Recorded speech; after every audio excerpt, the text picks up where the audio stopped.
Today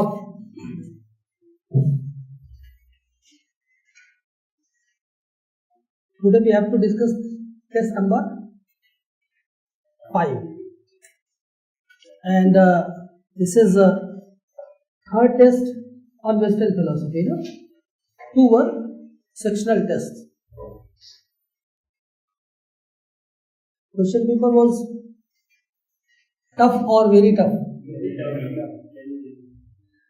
Intentionally I am giving tough questions because you know that I am not giving only questions to you, I am also giving answers. So before appearing in UPSC's examination, if you are facing these types of questions and you know the answer of the question as well, so you will not have any fear or problem in the examination, right? Although question paper is not so tough, just you can say it is UPSC is a standard question paper. Now we have to start. Question number 1A. You have model answer of this question. How does Kierkegaard's view of self different from both Descartes and Hume? Here simply you have to know that only Strawson did not react against ownership theory, no ownership theory. Cartesian theory of self and Humean theory of self was well known even in 19th century in the time of Søren Kierkegaard. So you will see that he is following a middle path between Descartes and Hume. What is Humean theory of self? Bundle of experience. If you see the lower stage of existentialism of Søren Kierkegaard, it looks only like experience or bundle of experience. So this is somehow like Hume. But if you see the later stages, means Søren Kierkegaard said that both are partially correct. None of them are completely correct. You can see the model answer and then you have to make your questions.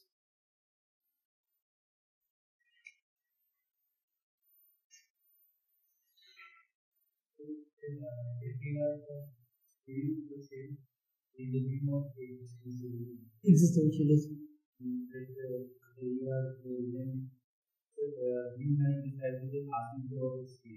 Yes. See, in the second paragraph you can see,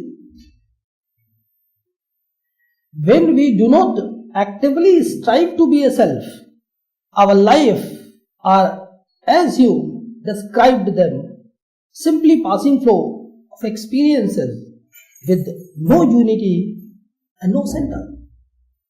This is simply, you can say, aesthetic stage and all this.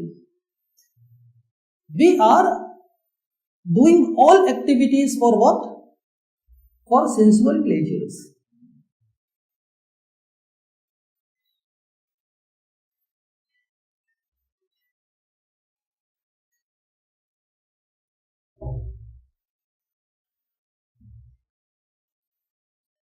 It is very good for you that these questions you are facing here. If this question or these types of questions you would have faced in examination, then you can simply think about your performance and marks. Now if you will face this type of question in examination, then Hyderabad, any question?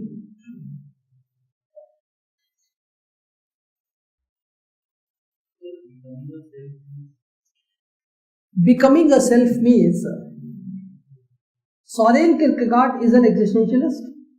So features of existentialism will appear in his philosophy or not? Becoming. Man lives in future. Cartesian concept of soul, is there any possibility in that self? No possibilities are there. But in all existentialists, you will see that some sort of possibilities are there.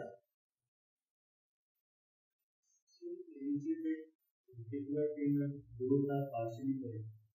We know that Hawking is partially correct. How Descartes is correct? Descartes is partially correct because he is not explaining the soul only as experience or bundle of experience or flow of experience. That way he is partially correct. But Descartes would reject him saying that he is an essentialist and who is an essentialist? Descartes is an essentialist. Soren Kierkegaard is also an essentialist. He will also talk about essence. What will be the essence of his philosophy? You can say the religious stage. What you strive to be, what you want to be. Being and becoming. Essence. Kierkegaard is an essentialist. Yes, obviously. All existentialists are essentialists. They talk. Essence is mentioned in your syllabus of existentialism or not? Freedom, accountability, despair, anxiety, anguish, abandonment. Essence, you have to see in authentic existence, inauthentic existence. Now, I have conducted 2 classes on Western philosophy, so all these things I have explained you that. All existentialists, you have to put different thinkers or thinkers of different disciplines under the same umbrella, that is existentialism.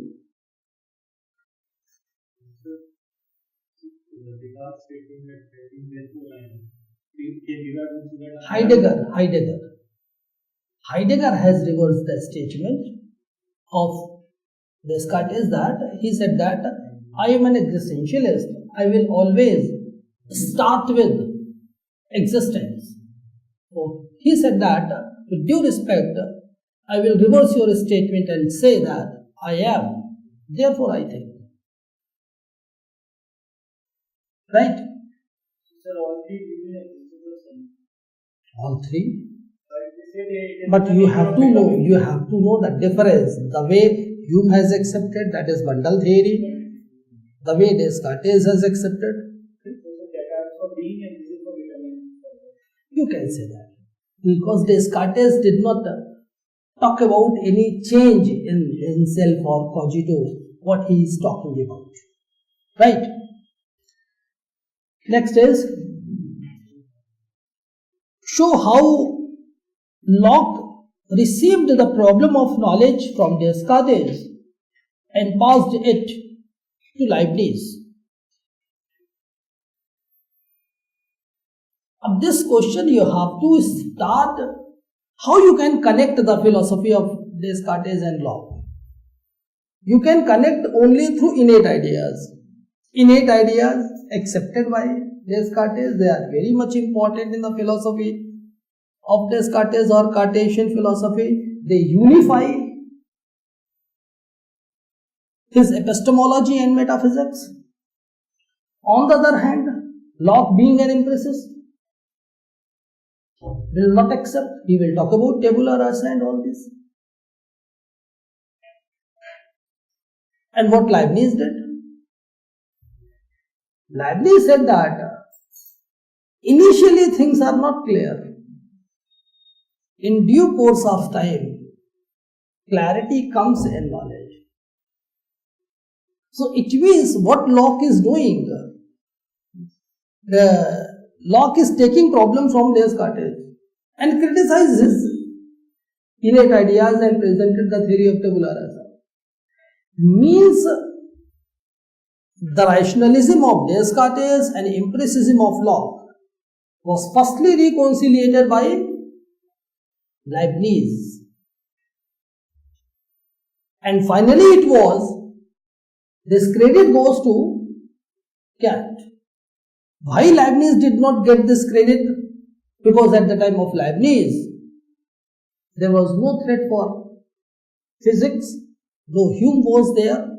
So actually this work started from Leibniz. You can see all these things indirectly I have mentioned in third paragraph of gradual development. Third, or you can say fourth paragraph. Altogether we can say that Descartes has laid emphasis on clear and distinct, innate alone, ideas alone, and Locke, according to Leibniz, on confused perception. And what Leibniz did, he has mixed both through development. Initially knowledge is not clear, and in due course of time, clarity comes in knowledge.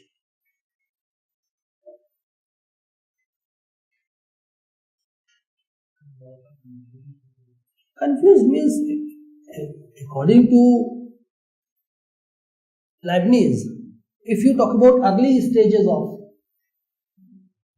knowledge, that is perception, what he will say? Is it clear? No. Only confused. You might have heard about two words, appetition and perception. What is the difference? Difference of degree. They are not two contradictory things. So the lower levels are confused, perception, and at the higher level you can say clarity comes.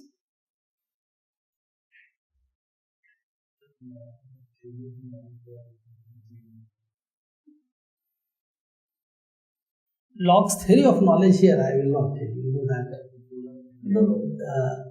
You can make your question regarding that. Because you know that Locke's theory of knowledge I taught for 1.5 hours. After 45 minutes or 50 minutes giving my lecture on Locke, then I say that what is the definition of Locke? What is the definition of knowledge that is given by Locke? You know how I spell Locke. I always say that Locke is a kind of Locke. Don't take this thinker very simply. He is not a simple thinker. He is a kind of Locke, and I try to open this lock with this key. Because if Locke is not clear, then no Russell, Wittgenstein and 20th century philosophy, conceptual clarity will not come. And without Locke, Berkeley, Hume, Kant also. If you have any question regarding epistemology of Locke or theory of knowledge, Locke has raised very basic question that when we talk about knowledge, what exactly we know when you are seeing the ball. He is an empiricist, and by empirical examples I can explain you what exactly you know. You know the spherical shape, you know the solidity, you know the red color, other features. Beyond them, what is a ball? Can you see? This is. So he said that knowledge of attributes, direct, knowledge of substance, indirect. So he did abstraction and agnosticism, all these will come in. Why there are questions you can't say can't even differences in on one side there is Leibniz and on the other side there is Locke. Now we are saying that Leibniz was himself a middle class. Yes. So are we considering different interpretations? No, see that actually, once again I am telling you, the work started by Leibniz. But since at the time of Leibniz died in 1716. Hume got birth in 1711. So there was no threat, no Hume philosophy, no philosophy of Hume, and no threat for physics or causation is there. So that's why the credit goes to Kant. Even in my pre-class material, you can see this I have mentioned. In my pre-class material that the work was actually started by Leibniz. And then Kant has reconciliated and this line, perception and viewpoint has to give rise to perception. Clarity will come. Lower level perception, sensation is there. Higher level clarity will come. Now it is knowledge. This you can see in Leibniz. Leibniz is the first German thinker who is included in your course. Plato, Aristotle, Descartes, Spinoza, Leibniz, and you know that German brain is always, whenever a German thinker comes. One or two students of my foundation batch are here. What I say in class, after completing Leibniz starts. When I explain Leibniz, entire philosophy of Leibniz, then I say that now Leibniz starts. So, this clarity you can see at both the levels. He is an evolutionist or not? He is an evolutionist. In evolution, even in his evolution, if you see the lower levels, material world, vegetable world, plants, animal world, human world, gradual development is there. Gradually clarity comes in knowledge. Even if you see yourself, what example I give my class? I give in my class, Jagbir and Suraj. What example I give? I give the example of, now you understand this A. Remember your child age. One slanting line, other slanting line, empirical only. You are not getting the knowledge. On that time it was only 2 plus 2 is equal to 4. Now it is very much clear to you. In your early phase, it was not clear to you. You were only getting the sensations. So that's why this is after completing his monadology. What is the first question I asked to my students? First question I asked that, have I taught you metaphysics of Leibniz or epistemology of Leibniz? And then I say that as his metaphysics is hierarchical, his epistemology is also hierarchical. Right? Actually, you have to make a distinction between class and test series question paper discussion.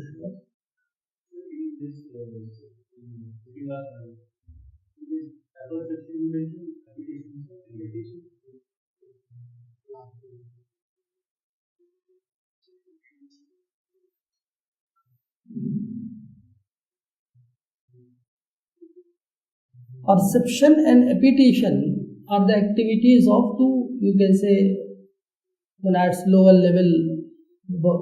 By this it moves. Lower level perception,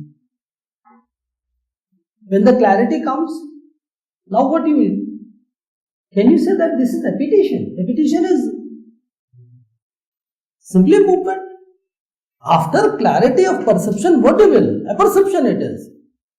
Now clarity comes. Actually, don't restrict, don't go for two words always, perception, appetition. Whenever perception will come, every time appetition will not come. Between appetition and perception, which one is more qualified? Which one is higher? Which one is superior? My question, both Hyderabad and Delhi, between appetition and perception, which one is more qualified?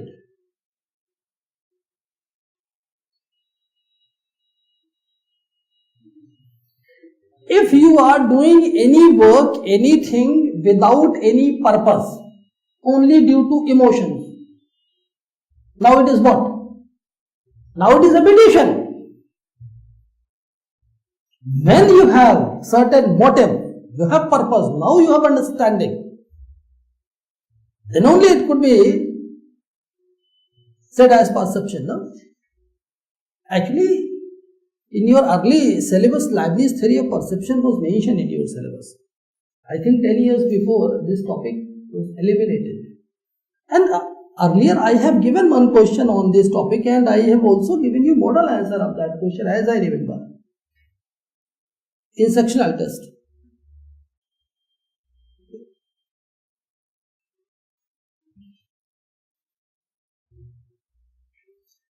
You can see the last paragraph. Therefore, according to Leibniz, knowledge begins with perception and ends in reason, which alone gives us clear and distinct ideas and necessary propositions. That's why he said that all the ideas are in it. Being a mathematician, any new knowledge is possible in mathematics? No new knowledge is possible. A theorem of geometry is true when it is compatible with entire system of geometry. So a new theorem can be derived only from the theorems which are already accepted or proved. Any equation of algebra is true only when it is compatible with entire system of algebra. So that's why Leibniz, being a mathematician, said that all ideas are in it. Right?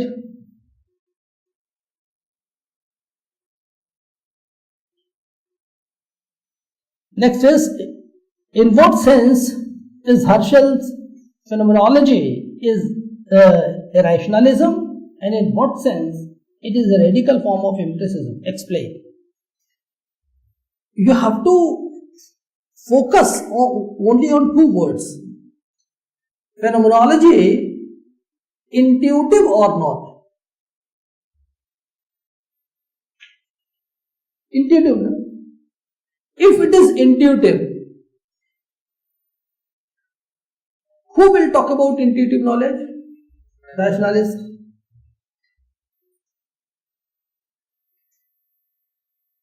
And if you see the other feature of phenomenology, it concentrates what is directly perceived by senses in contrast to what actually exists or what is real about the world. So you can say that somehow.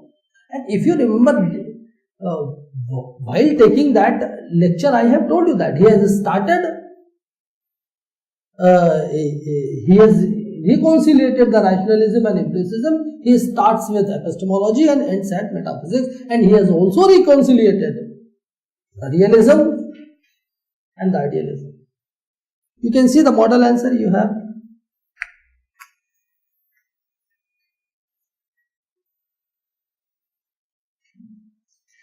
Actually, what I am doing here I am trying to see that where you are facing problem. Locke's epistemology, if you have any problem, Leibniz perception, repetition. I will make my future questions on these topics and do the detailed discussion.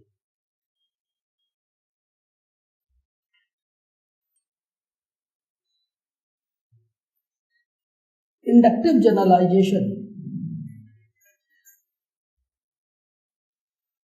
Can you say that inductive even after talking about experience, or you can say perception, is he doing inductive generalization? Is he talking about that? He is talking about intuitive knowledge. If intuitive is there, it means rationalism. One question I have given you, in what sense Herschel's philosophy could be called as empirical. But ultimately this is not empirical. Ultimately this is not empirical, because when transcendental ego and pure phenomena, ideation, intentionality will come, then it is not empirical. No? And that's why while taking my classes, that class I have told you that. It talks about experience, but it is not empiricism. You cannot say that Herschel's philosophy is empiricism. Neither it is only empiricism, nor it is only rationalism. Right? Next is how does Berkeley establish the reality of finite spirit and God? Is he consistent with his maxim of essayist perception? This question has two parts, and first part itself has three parts: myself, other selves, God. He is an empiricist, essayist perception. He will start with myself and my ideas, myself and my ideas, other self and their ideas, God and his ideas. If you make any question to Berkeley, actually what question I asked to Locke, I keep on asking to all the thinkers, Locke, Berkeley, Hume, Kant, Hegel, Moore, Russell, and the question is from where sensations are coming. Locke will give the answer on the basis of material objects. Can Berkeley give any such answer? What are the options for Berkeley? Only two: either soul or on the basis of God. Reflection he has explained on the basis of soul. If he would have explained sensations also on the basis of soul, then he would have been an egoistic, solipsist, and you can say perfectly a subjective idealist. What answer Berkeley gives? Sensations on the basis of God. So myself, finite spirit; other self, finite spirit; God is infinite spirit. Now you have to come to the second part. Is he consistent? Essayist perceiving? Not at all. Can you get any perception of God? That's why the grounds on which Berkeley has criticized material objects of Locke, on the same ground Hume has criticized soul and God of Berkeley.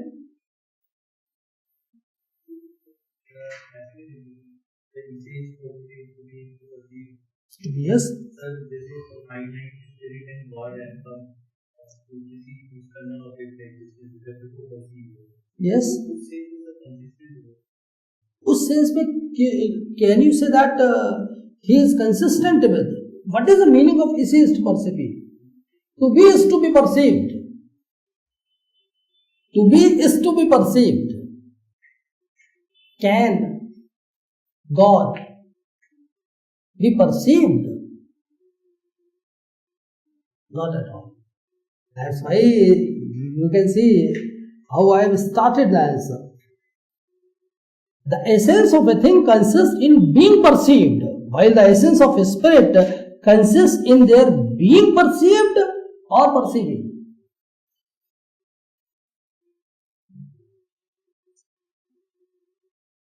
So he will reach up to God on the basis of not perceived, but perceiving. He is the cause of the ideas, cause of the sensations. But ultimately you cannot say that he is a consistent empiricist. Right?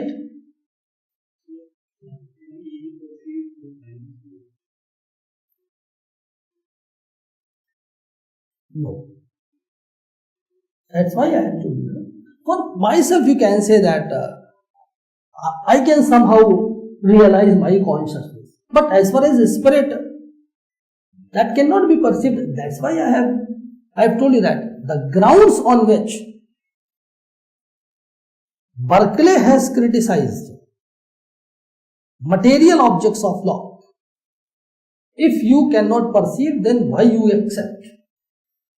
On the same ground, Hume has refuted remaining two substances of Berkeley, and that's why in the philosophy of Hume, metaphysics becomes zero.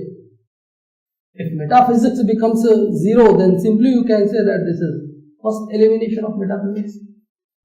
Why you talk about logical positivists have done so? That's why when I teach elimination of metaphysics, then I say that you have to know that before logical positivists who have underestimated the metaphysics. Hume is one of them. Kant is also.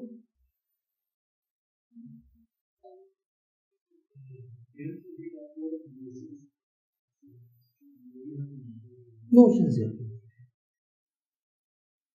Actually, he is using the word notions.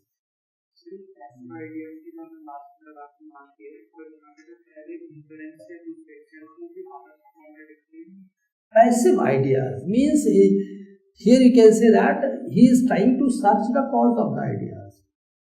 If anyone who does not accept the cause and effect will be a skeptic. Has Locke accepted cause and effect or not? Yes. Has Berkeley accepted? Yes. What could be the cause of the sensation? Material objects? No. Ideas? No, because they are passive. They are only subject of knowledge, or you can say subject matter of knowledge. Soul, only reflection. Then for sensation, what? That way he is logically reaching up to God. One very essential sentence I am telling you. And last year or before last year I have given this in my test series. Question. Metaphysical idealism of Berkeley is the result of his epistemological idealism.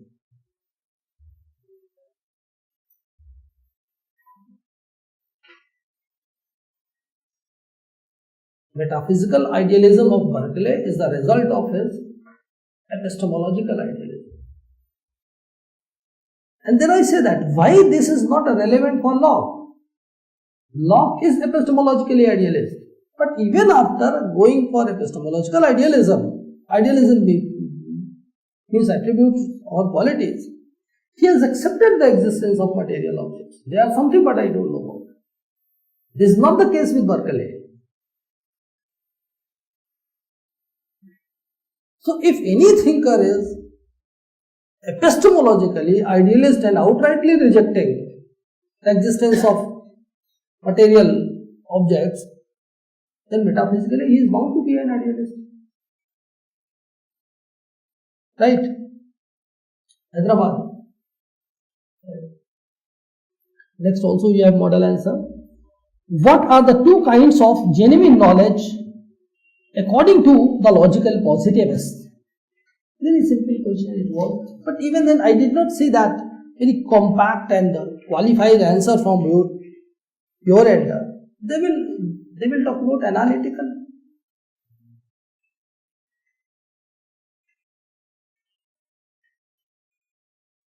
That is possible in the form of tautologies, in mathematics, in logic. If you say chair is chair, cow is cow, triangle is triangle, always true. And secondly, if synthetic statements are there, then they must be verified by experience.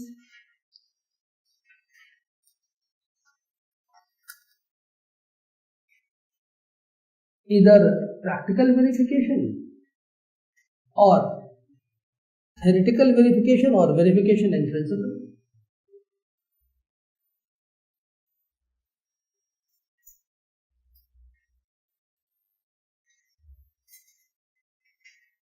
That's why modern logicians say that only three types of statements are meaningful. Tautologous statements, contradictory statements, and contingent statements. Empirical statements will come in which category? They are contingent. Right?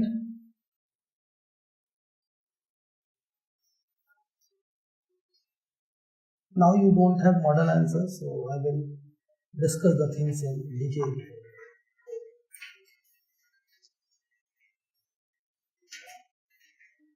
Question number 2a, you don't have model answer.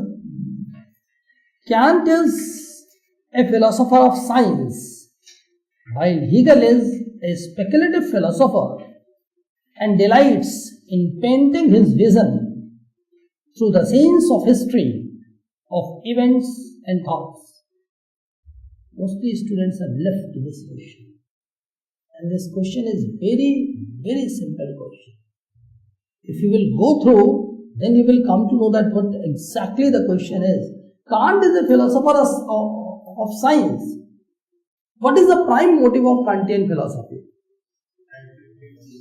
To defend the physics. Demolished by or threatened by Hume. Physics cannot sustain without cause and effect. So he had to prove that the cause and effect are universal, necessary, certain, and a priori.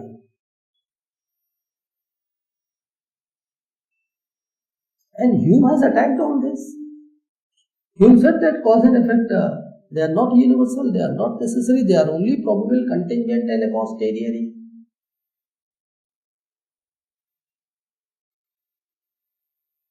And Kant, as far as I have read psychology of Kant, I can say that Kant knew that little problem is there. That's why you can see that every time he takes the shelter of mathematics first. Even for synthetic a priori judgment, if his motive was to defend physics and causation, why he did not start with physics and causation? He knew that anyone can question regarding this synthetic a priori, and later on you know that Moore and other thinkers have raised their question. And they have said that you are only playing with the words. Whatever is analytical, that is a priori, and whatever is synthetical, that is a posteriori. That's why he took the shelter of mathematics. You say that, prove that. Whatever synthetic a priori I am talking about, that is genuine, valid, legal, to prove the legitimacy of that. He said that they are possible in mathematics. Then he comes to physics. Which means, I am telling you the motive of Kantian philosophy according to your syllabus. If you see your syllabus of Western philosophy, then you can say that the prime motive of Kantian philosophy is to defend physics, is to defend causation. Now you can simply address this part. That's why if you see, even if you see your question paper, whenever he has or wherever he has made his efforts to defend the physics, mostly questions come from that part.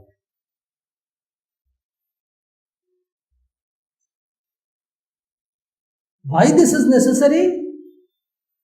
That's why he has reconciliated, coordinated the rationalism and empiricism. Objective deduction of categories. Even if you see metaphysical deduction of categories, why relation part is important? Where he gives the example of cause and effect, every effect has a cause in the hypothetical category.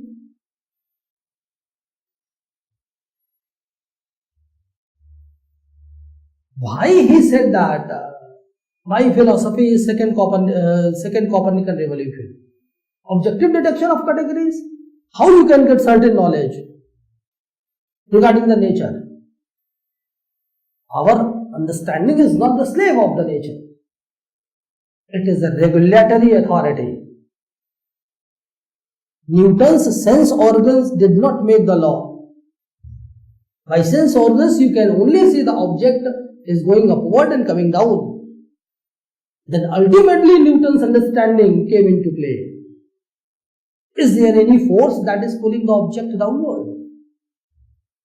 Kant is a philosopher of science. If you see Hegel's philosophy, once I have told you that whatever words are used in the question, address all these words. Hegel is a speculative philosopher. Where you can see the speculation of Hegel? Dialectical method is. And he said that so far human history is dialectical. What he is doing? He is simply doing the painting and delights in painting his vision through the scenes of history of events and thoughts. Had Hegel said that my dialectical method is deductive method. In previous test I have discussed, or early test, or while giving you lecture on Hegel I have discussed. My method is not deductive one. I am not presenting any scientific method.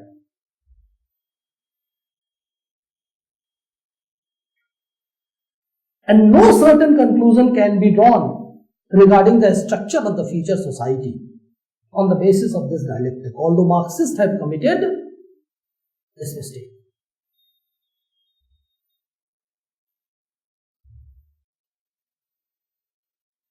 So what he is doing? He is simply trying to see the human history, doing his speculation, not presenting a scientific method, and saying that so far human history is dialectical.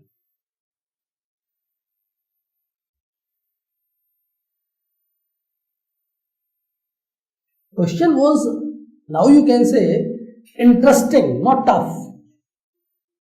Interesting question. These types of questions are very interesting. And same thing happens in examination. I always say that UPSC does not give any question that is out of your syllabus. Since you do your superficial preparation, so it appears that the question is out of your syllabus.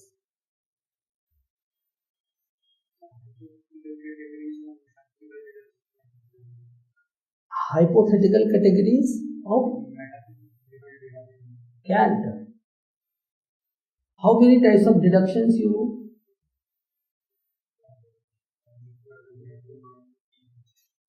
Of categories of understanding?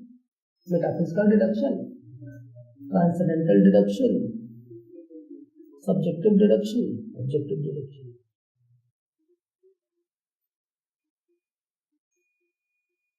Actually, this cannot be explained without teaching you Aristotelian logic. Actually, in his Critique of Pure Reason, Kant is writing a chapter, I think chapter number 15, because Critique of Pure Reason was prescribed in my course of academics. Kant is, I told you that optional paper, Transcendental Logic, name of the chapter. Transcendental Logic, I think chapter 15 it was. I have told you that till Kant, Aristotelian logic is there. As Aristotle has divided or classified his syllogistic logic in 4 figures, and one or two students of my foundation batch are there. I tell you about all 4 figures of Aristotle or not, and then I say that similarly Kant has divided everything in this metaphysical deduction in 4 parts: quantity, quality, relation, modality. And there I specifically explain a few words like community. This is not community of sociology. This is commutative logic.